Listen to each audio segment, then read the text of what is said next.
hawa wameshuka kwenye Noha. Mmepanga gari gani? Mmepanda kwenye Noha, umri wa miaka 15, umri wa miaka 18.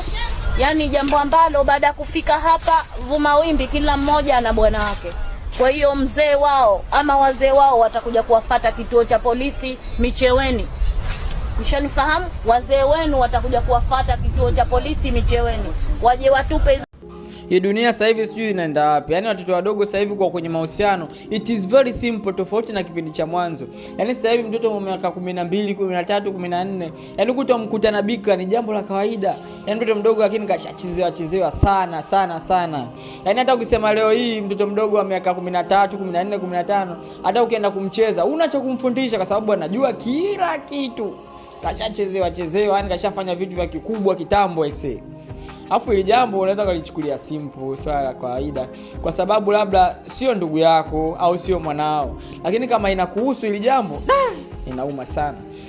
Na hata mkuu wa mkoa hapo ameongea kwa uchungu sana.